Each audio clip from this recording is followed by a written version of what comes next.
So, 0 to 60 acceleration times. Seems like it'd be a pretty simple concept, right?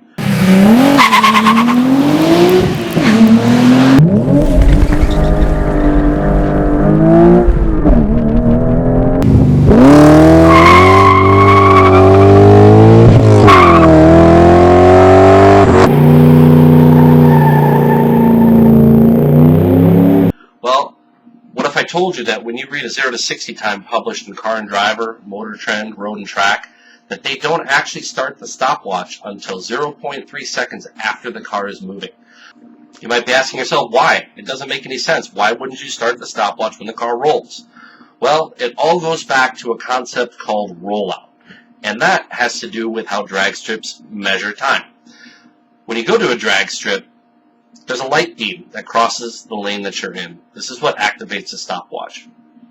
The light beam has a certain distance where it sits above the pavement.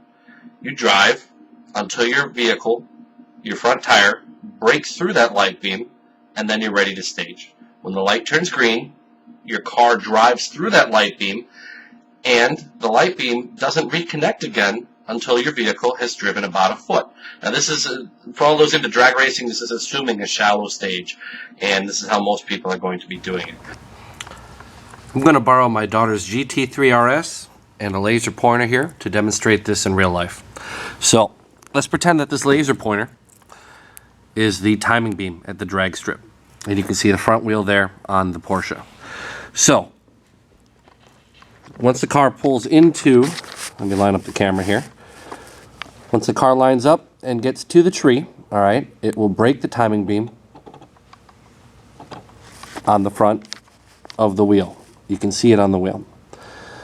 When the light turns green, the car will start to move, but that timing beam will remain broken until the wheel completely passes over to the other side, like this.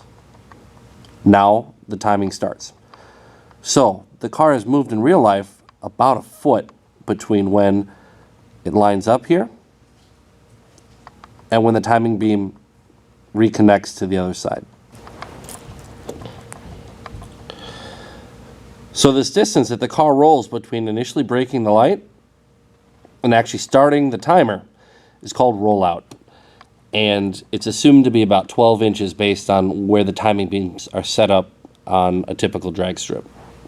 This is what the magazines are trying to simulate when they're doing their 0 to 60 times. This is in order to get consistency so your everyday driver can compare what he reads in a magazine to what he would get out at a drag strip. They do this for the 0 to 60 times, a quarter mile times, basically all of the acceleration times. And way back in the muscle car era, when magazines were publishing acceleration times, they always wanted to publish a time that was something that the normal person could reproduce, as something they could relate to. And this is why they stuck with the convention of timing in a manner similar to a drag strip. And also, before they had the sophisticated test equipment that they have now, they actually used drag strips to acquire these times. Now today we all know that you can use sophisticated GPS V-Box data acquisition systems that can very accurately measure acceleration time. However, the concept of using 12 inches of rollout is still kind of a legacy idea that still is used in timing today. All of the 3 major U.S. magazines use it. Another magazine, Edmunds, they publish acceleration times with and without rollout. But what does this all mean? Well, magazines that use rollout, you can't really directly compare it to a magazine that doesn't. Rollout is kind of a U.S. thing.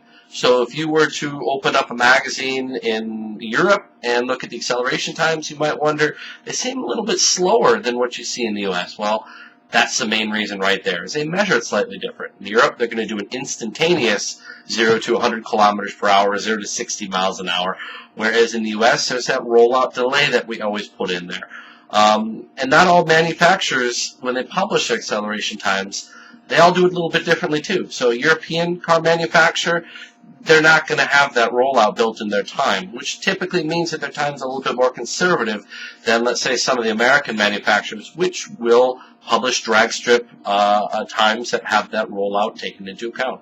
Taking that concept even further, the major U.S. car magazines, Car and Driver and Road and Track, they also do an atmospheric correction to their acceleration times. Road and Track recently started doing this. Car and Driver has been doing it for quite a while. But basically what that means is that if they test a car in extremely hot conditions, they correct it down to a faster time to simulate what would happen under standard conditions, to try to keep things consistent as they test year-round, different temperatures, different elevations, etc. Or if they test in very cold and very dense air conditions, they will actually slow the time down to what they publish. Now, this is a good idea in theory, but these days with modern cars and forced induction, many forced induction cars have a certain level of temperature and altitude compensation built into the system. In my opinion, it's almost questionable if atmospheric correction is really necessary these days. But, hey, they make the rules and not me. What does all this mean? Well, basically, I'm trying to explain that something that seems very simple on the outside, like 0 to 60 acceleration, is a little bit more complicated when you start looking at the nuts and bolts of it. And if you're looking at different times from different sources, you should always be aware that maybe the measurement techniques between two parties isn't the same. For instance, if you look at what Car and Driver will publish for a car versus what Auto, Motor, and Sport in Europe would publish, it's going to be a little bit different simply because they measure slightly different. I hope that all makes sense. If you have any questions, feel free to leave a comment below or send me a message, and I'll be happy to help out. Thanks.